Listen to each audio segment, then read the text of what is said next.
Morning, it's Steve from the Seaside Allotment channel, and I'm just going to give you a quick update on what's going on.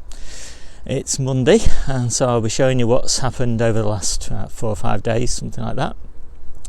And yeah, I'll just get on now. So I'm out of breath because most of what I've been doing is lugging bags of compost around, and now I've just switched to barrowing fresh horse manure around. And this isn't for me, this is for a friend of ours who's got a plot adjacent to Jenny's, and he's never available when this horse manure is available.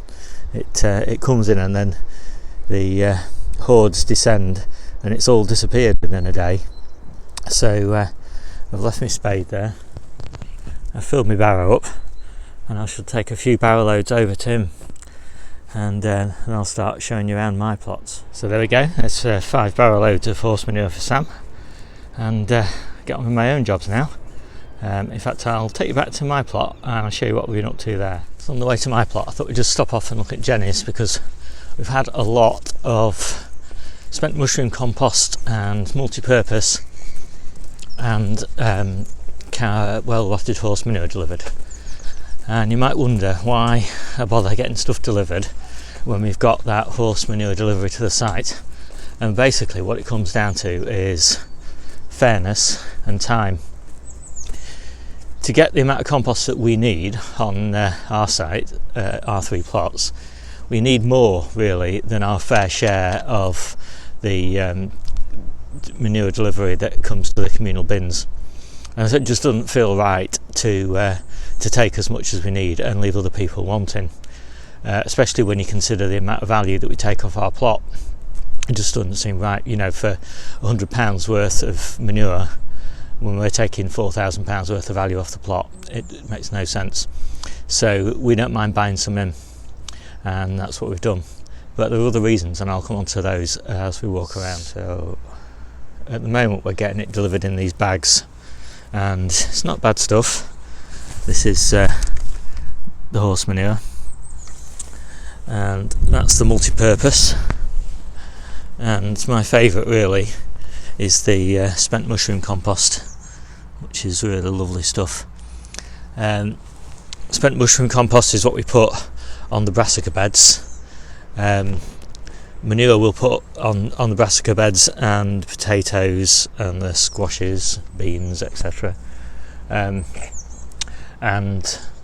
the multi-purpose is what we're going to use for the potatoes. Now we have so many potatoes. Potatoes are going to go here, so basically where this garlic finishes, all the way down there. And I bought enough seed potatoes to cover that area, and then the quality wasn't very good. Not a huge number of them, but perhaps 5% of them were rotting. Some of them were badly split, some of them were split in half. Just not what you expect from good quality seed potatoes. So I wrote to them and said, you know, you got to do some work on your quality control, and they sent me a complete replacement batch. So then I had twice as many as I needed, and then for some reason they sent another batch, so we got 3 times as many as I needed really. So we're obviously going to give some away, but I thought, well, given we got so many, we can do some experiments. And so what we're going to do is we're going to experiment with some stuff in tubs. So we've got some 35, maybe 40 litre tubs, and those are 40 litre bags of compost there. So there's 10 of those. So I'm going to mix that with horse manure.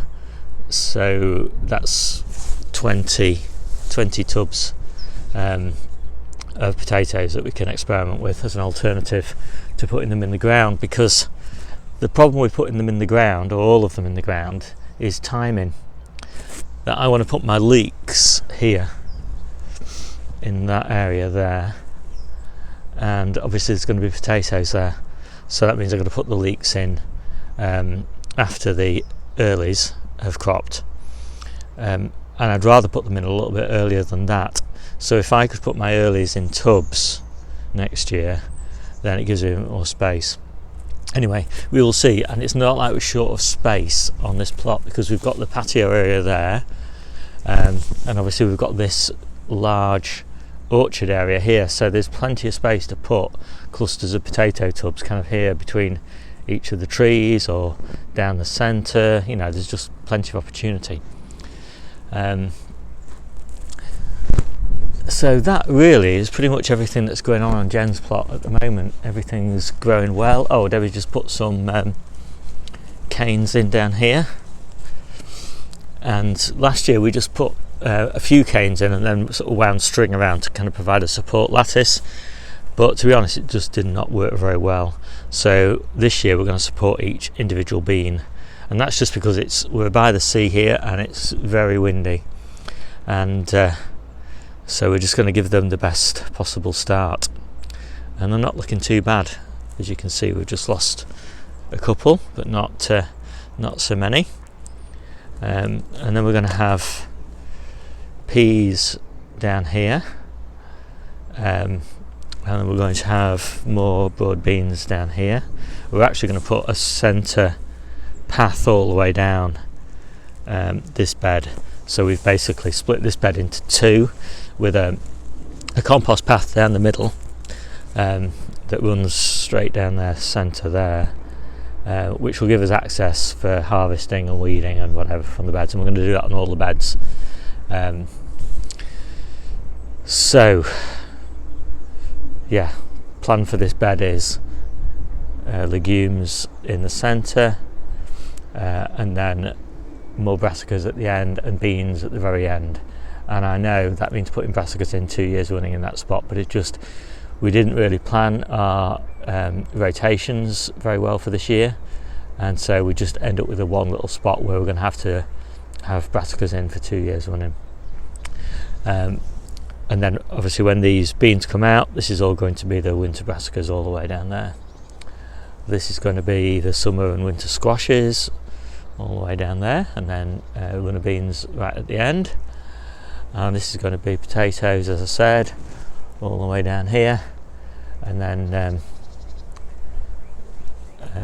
some of the summer brassicas, like some cauliflowers and some rab broccoli, and what else, calabrese at the end there, once those come out, once all those alliums come out. So that is roughly the plan. So I'm going to walk you back to my plot now, and I'll show you what I've been up to there. Finish off the why bring in compost onto the plot story. So as I said, the biggest reason is fairness, but in addition to fairness, there are a couple of other reasons.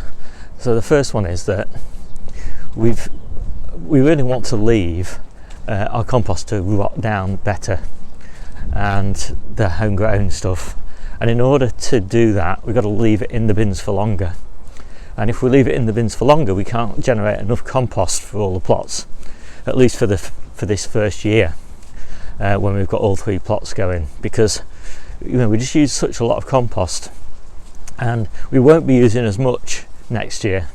So we're basically going to trying to sort of create a bit of a buffer by bringing some extra stuff in. The other thing is we're trying to compost some more difficult materials. So in this bin, for example, we've got, well, let me just switch the video over. In this bin we've got wood chips, and as you can see, it's quite nice. There's a bit of manure mixed in with this wood chip because it was just at the bottom of the bin when I turned it, but it's quite fine stuff, but it'll still probably take a full year to rot down. And then in this bin we've got a lot of leaves mixed in again with a bit of manure, and again that will probably take a year to rot down. So basically I've got 2 bins here which won't be ready until spring next year at best. And then so this bin is the stuff that I've just mixed, which is a mix of already well rotted horse manure and spent mushroom compost, and that bin, just that one bin there, is enough, because my beds are quite well composted, with this stuff that's already in these bins here, to compost my plot and get it through to spring next year. So if I can get my pot through to spring next year, and then these bins, and by then there'll be 3 of them, will then be ready next spring. And so I kind of got ahead of myself. The other thing is, the final reason really, is that I just really like spent mushroom compost. It's just better than anything that I can get myself. And the real benefit is weeds. Just nothing grows. No weeds grow in spent mushroom compost mulched onto the surface. Whereas in my compost, you still get quite a bit of weeds, and that's just because I can't generate enough heat in these bins, even with turning them and hot composting them, to kill all the weed seeds that are in the horse manure. So, you know, when it comes down to it, I just like it. It just makes my life easier. Anyway, the other thing that we've been doing, as you've probably seen in my previous video, is we've been putting down quite a coarse mulch of wood chippings, and not just wood chippings really, but you know, quite a lot of just kind of debris really from the tree surgeon, and it's really nice to walk on and work on. It's a lovely kind of material, very much looks like the forest floor. And if you heard my previous video, my other kind of composting strategy is to take this up every few years and put it in the bins, and then get it reapplied. And this whole kind of overarching strategy with using lots of compost, wood chip paths and all that sort of thing is part of my big strategy for this year, which is to dramatically reduce the workload on the plot. And we're doing that because with 3 allotments in the family, there's a lot of work to do. And so this is the final bit of a grass path. This used to be a grass path down here, and that is now all covered over and waiting for wood chips, which we're going to get in a couple of days. So I'm really excited about that, and that kind of starts to, you know, get my allotment in good order with very little weeding to do, kind of well organised, you know, lots of water, and yeah, in the water butts, which makes everything easier for me, but also lots of organic material in the ground, reducing the amount of watering that I need.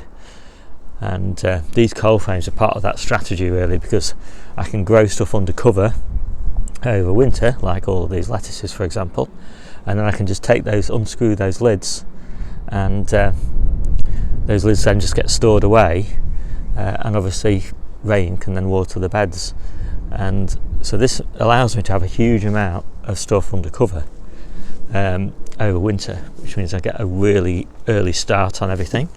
Well, as you can see, I mean, I'm ready to go, and the harvest carries on, you know, right through until January.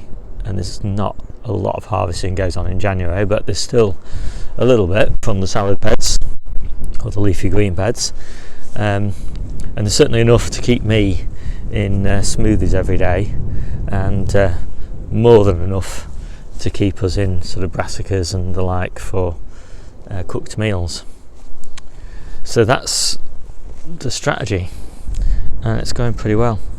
I'll just give you a quick update on the new things that I've planted. So I planted these last week, so these are pak choys and chard, and they're actually looking pretty good. They weren't very good plants, I just got them left over really from last year, and they were looking pretty sickly, but I think they'll come on quite well. What else have I just recently planted? I've got radishes in here, which are doing reasonably well, not superb, but reasonably well. And there's just a little bit of a sign of first carrots, I think, coming up in here as well. They probably take a month to germinate in this weather. Some of my early lettuces in there. Spring onions that I planted from plugs, they're doing really nicely. And I also planted a batch of spring onions from seed to follow on from those, and just look at those. Can you see? They're all coming up beautifully. So I'm really pleased about that. Not so pleased to see some weeds growing in this already, but obviously not the best quality compost. And what else have I got planted? Oh yeah, so I just planted some new lettuces in here, little tiny ones, and they're coming on nicely. They've actually put on a couple of leaves since I planted them, and those are Salanova reds. And I also popped some in here. These are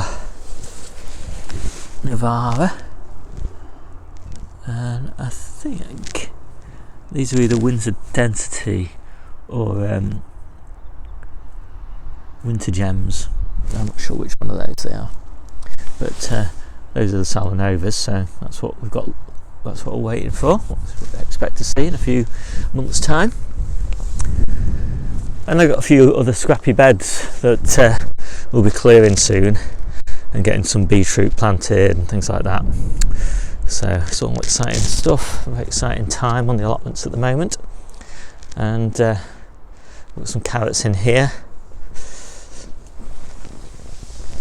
I only planted those last week, so obviously no sign of action there. But everything's pretty good.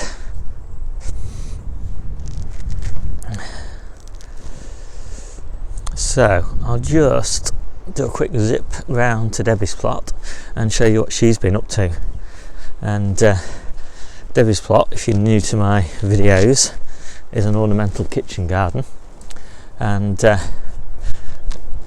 it has to look nice, whereas mine just has to be productive. Although over time I'll probably make some greater efforts at making it look nice as well. So it's not very far to Debbie's plot, and she has been working on an arch which she's going to use to grow all sorts of things vertically. Some peas and maybe some squashes, but mostly peas I think, and beans and things like that. And there is the arch. I don't know whether you can see it actually from this distance, but it looks pretty good.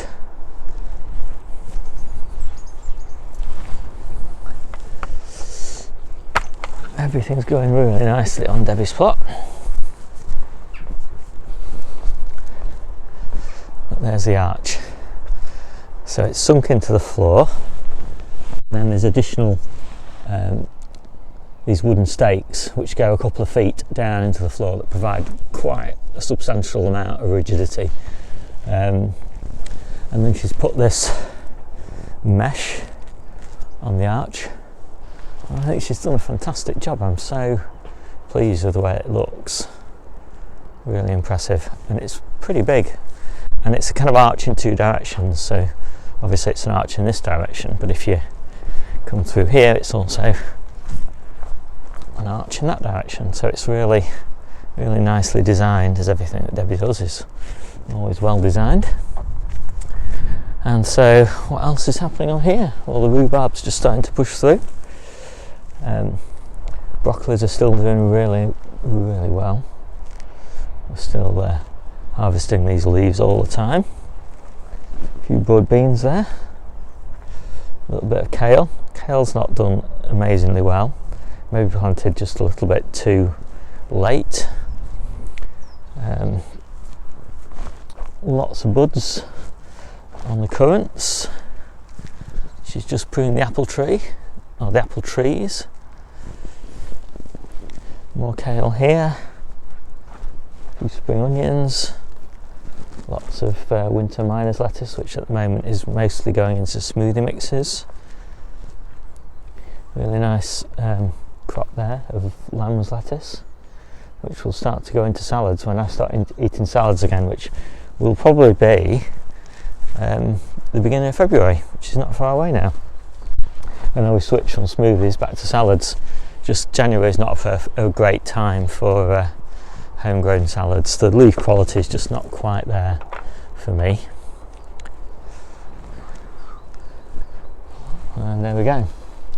So that is a good quick tour around, and I might show you some other things that I do today, depending depending on what I get done. So what I've decided to do is plant some more lettuce, and this bed is not designed to be this sparse.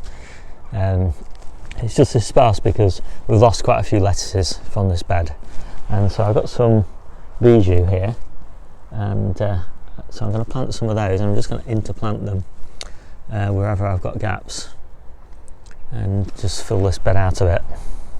It's hard to see in the video, but I have filled in all the gaps in this bed, and also in this bed, and in all the other beds, which I won't bother taking you around. But I think what I'm going to do now is I'm going to plant some beetroot, and I'm not going to plant it for roots really, because it's a bit early for that. But I've got some here, which is a golden beetroot, and the leaves are just fantastic for eating and smoothies and things like that. So I'm going to pop some in and see how it does. It's still early really, but it's there, so why not give it a try. So I'll just pop these beetroot in, and as I say, these are just really for leaves, and these lettuces will be probably all gone within, I don't know, 4 or 5 weeks. And if by then these beetroot aren't thriving, then I'll take them out and probably plant this whole bed with boltardy, which I'll have ready by then. But you know, right now, let's give them a try. Bed's not doing anything, seedlings are worth nothing, so let's see how they grow. And I've also just filled out this bed to a few little gaps where I've lost a few seedlings, and just had left a bit of space down the back there for radish. I've got so many radish planted that I thought let's put a few more lettuce in. So the final thing I think I'm going to get done today, let's close that bed up a bit, is I've just got the space down here, and I've just got to decide what to plant in there, and then I'm pretty much planted up until later on in the year, probably about March time, maybe mid-March, something like that. And by then probably some of these things like this winter beetroot will have come out. All this patch choy and giant red mustard will have come out. Some of these grotty spinach will probably have come out, so we'll start planting in earnest then for spring. But by then we will have had a lot of harvests off these beds, so they will have definitely earned their keep, because we've been harvesting all the way since September probably out of these beds. So we'll continue to harvest until, as I say, probably mid-March. One of the casualties of the polytunnel, which hopefully will be going in this whole area here, is these beds. So this bed is moving intact over to Debbie's plot. This bed is moving intact over there to make up a coal frame, and this bed is being dismantled, and the strawberries in it are going into pots, and the strawberries in this bed are going onto Jenny's plot and Debbie's plot.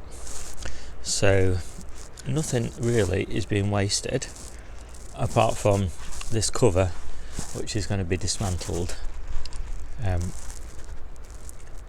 we'll see what we use the bits and pieces for.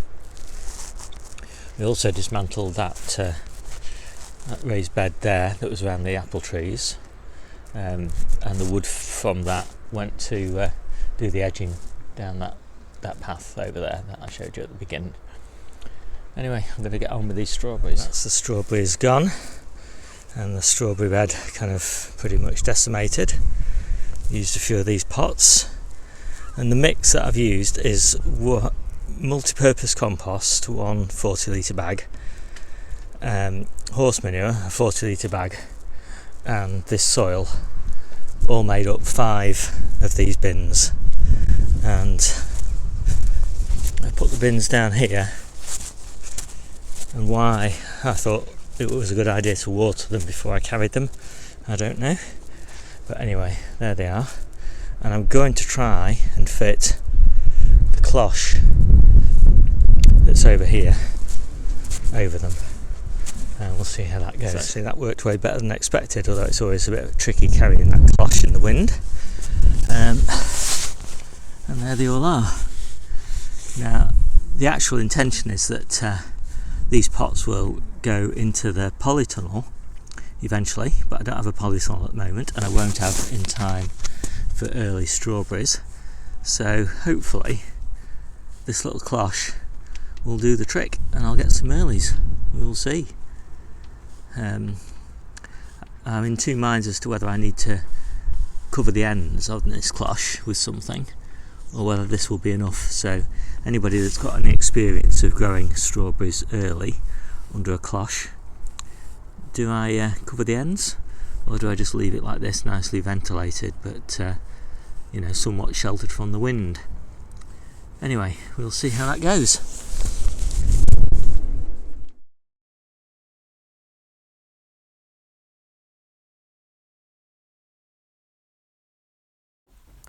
And that's the end of today's update, and hopefully you enjoyed that as much as I enjoyed making it. It was a bit long today, but lots going on at the moment, and so I'm just finishing off by saying, if you'd like to subscribe, that would be much appreciated, but more importantly, give me some hints and some tips and some comments, because we're still newbie gardeners, and this is only our second winter, and we're still learning an enormous amount, and comments and feedback on YouTube are one of the best ways that we've found so far of learning. Okay, so I'll see you soon.